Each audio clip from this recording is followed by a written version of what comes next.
Teman-teman sekalian, kembali kita berjumpa di Jejak Semesta 65. Saya berharap bahwa kita semua dalam keadaan sehat walafiat, senantiasa dalam lindungan dan pertolongan Tuhan yang Maha Kuasa. Kawan-kawan, sebagaimana kita ketahui bahwa Presiden Jokowi akhir ini sangat aktif ya untuk mengatur capres-capres yang dia inginkan, yang diduga, yang kita anggap bahwa yang dia inginkan adalah Ganjar Pranowo dan Prabowo Subianto, di mana PDIP juga sudah telah mencalonkan tanggal 21 Ganjar Pranowo pada tanggal 21 April yang lalu dan Prabowo Subianto jauh hari sebelum itu.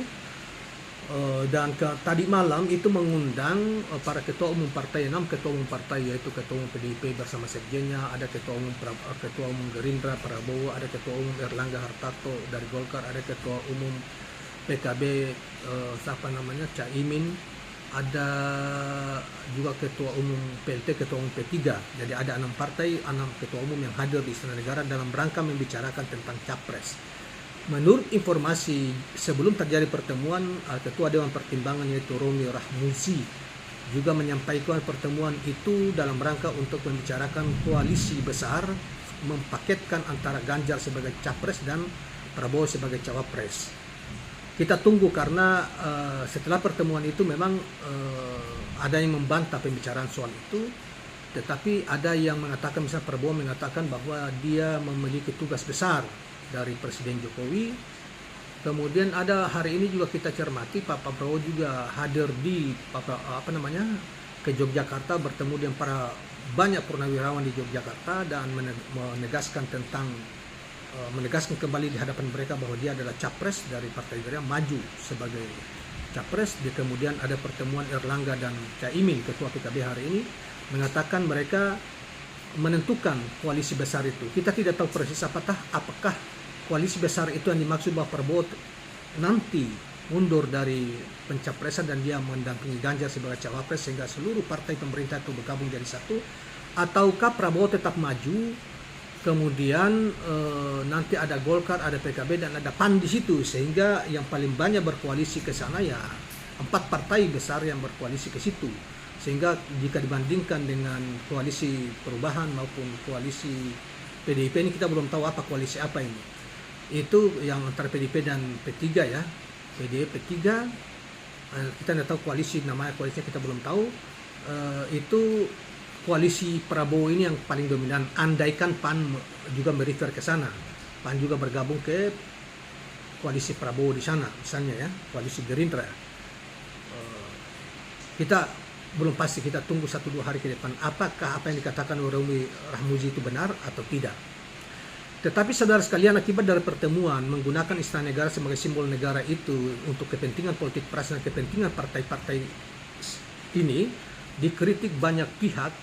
Kritik itu juga kepada Presiden Jokowi yang dianggap terlalu cawe-cawe, dianggap bahkan ada seorang guru besar di Unsia Banda Aceh itu mengatakan ini tidak tahu diri dan sebagainya. Bahkan ada yang mengatakan sudah menyalahgunakan kewenangan. Nah, hari ini saudara sekalian, nanti kita akan bacakan ada 3 pandangan yang dimuat di media yang berbeda, terutama di Twitter. Kita bacakan dulu yang kita ambil dari Gelora News tanggal 3 Mei 2003 ini, dari pandangan dari seorang Dr. Deddy Kurniasah ya, Dr. Deddy Kurniasah. Kita bacakan dulu. Presiden Joko Widodo dinilai telah menyalahgunakan wewenangnya sebagai kepala pemerintahan lantaran telah menggunakan Istana Negara untuk melakukan transaksi politik dengan mengumpulkan 6 ketua umum partai. Hal itu ditegaskan oleh pengamat politik dari UIN Syarif Hidayatullah, Deddy Kurniasah, ketika berbincang dengan kantor berita politik mengenai pertemuan 6 ketua umum parpol di Istana Negara. Jokowi pada dasarnya telah semena-mena dengan kekuasaannya. Mengatur kepentingan politik praktis menggunakan kantor kepresidenan adalah bentuk penyalahgunaan kekuasaan, tegas Deddy Kurniasah. Menurutnya dengan mengumpulkan 6 ketua umum parpol di Istana Negara akan berdampak buruk terhadap marwah negara yang seharusnya netral dari politik praktis. Selain itu, pemilihan umum 2024 akan semakin terkesan ada kepentingan Jokowi di dalamnya dan diatur sesuai keinginan Presiden 2 periode itu. Situasi ini mengkhawatirkan karena perangkat negara yang terlibat langsung pada penyelenggaraan pemilu dapat terpengaruh dengan cara menjalankan kinerja menyesuaikan kepentingan Jokowi. Aktivitas Jokowi terkait keputusan politik praktis ini harus dikritik keras, demikian Deddy Kurniasa. Adapun saudara sekalian, 6 ketua umum partai politik yang dipanggil Jokowi ke Istana Negara Selasa malam 2 Mei 2023 adalah Ketua Umum PDIP Perjuangan Megawati Soekarno Putri didampingi Sekretaris Jenderal PDIP Perjuangan Hasto Kristianto. Kemudian kedua Ketua Umum Partai Gerindra Prabowo Subianto, Ketua Umum Partai Golkar Erlangga Hartarto, Ketua Umum Partai Kebangkitan Bangsa Caimin, kemudian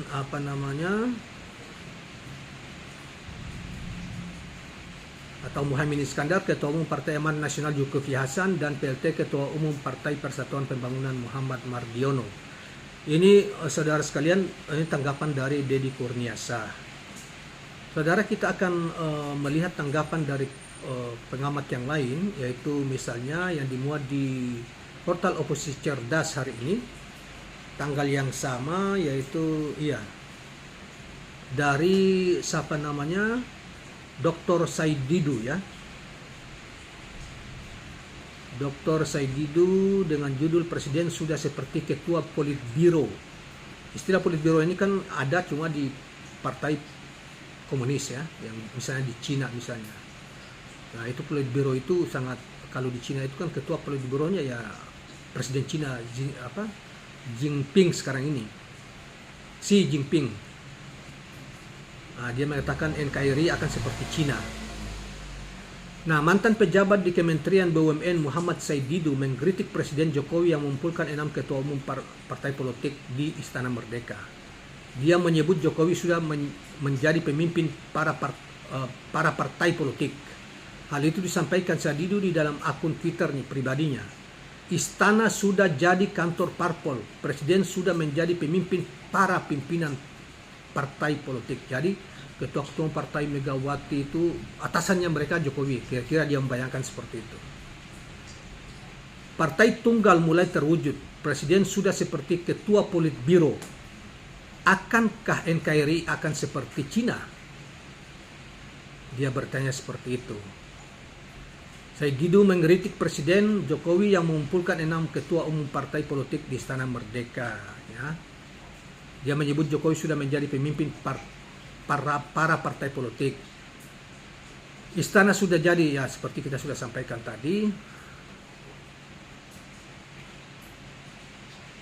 Usai bertemu dengan Presiden Jokowi, Prabowo mengaku ada titipan yang diberikan Jokowi kepada ketua umum parpol yang hadir, yaitu meminta agar seluruh partai politik yang tergabung dalam koalisi pemerintah rukun dan kompak demi bangsa dan negara.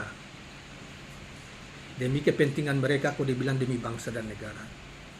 Kata Prabowo, titipan besar bahwa kita harus rukun, kita harus kompak, bisa bekerja sama demi negara dan bangsa dan negara. Kalau demi bangsa dan negara harus semuanya, bukan cuma 6 partai itu. Aneh-aneh aja. Nah, kemudian saudara sekalian ada lagi dalam kaitan ini, ada lagi yang mengkritik juga tentang pertemuan kemarin malam di mana Jokowi dianggap telah menyalahgunakan kekuasaan, membuat Istana Negara tidak berwibawa dan lain sebagainya karena menjadikannya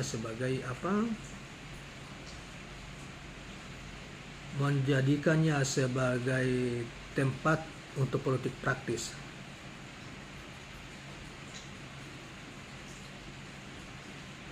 Nah, jadi kawan-kawan sekalian, saya kira itu aja ada dua pengamat, yaitu Deddy Kurniasa dan Dr. Said Didu yang sangat keras mengkritik, terutama Deddy Kurniasa mengkritik Presiden Jokowi yang dianggap telah menyalahgunakan kekuasaannya. Tetapi kawan-kawan sekalian, di berbagai media online juga banyak pihak yang telah juga mengkritik terutama peran Pak Jokowi yang selalu mau ikut mengatur semua hal, ya, semua hal dalam kaitan dengan Pilpres ini, sehingga dia ingin apa yang dia inginkan tercapai. Misalnya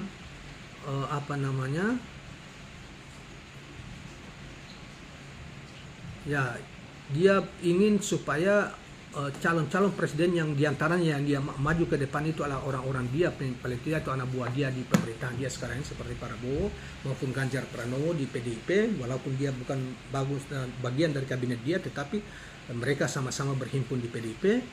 Nah, saudara sekalian, tetapi berupaya di satu sisi berupaya untuk menghambat yang lain, misalnya menghambat Anies Baswedan dengan berbagai macam cara, misalnya mengabaikan lagi Surya Paloh, tidak rukun lagi dengan Surya Paloh karena diduga Surya Paloh tetap mencalonkan Anies Baswedan dan lain sebagainya.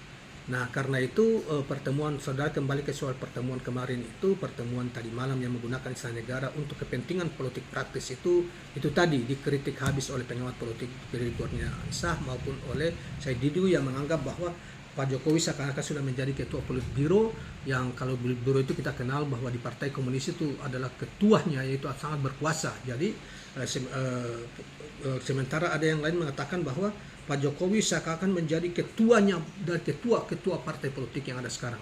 Jadi ketua partai politik dari 6 partai itu sudah dibawa, diatur dan diotak-atik oleh Pak Jokowi sesuai dengan keinginan dia untuk siapa yang capres dan siapa yang tidak. Demikianlah kawan-kawan sekalian apa yang kita sajikan pada kesempatan ini. Mudah-mudahan bermanfaat. Jangan lupa subscribe, like, dan share channel ini. Assalamualaikum warahmatullahi wabarakatuh.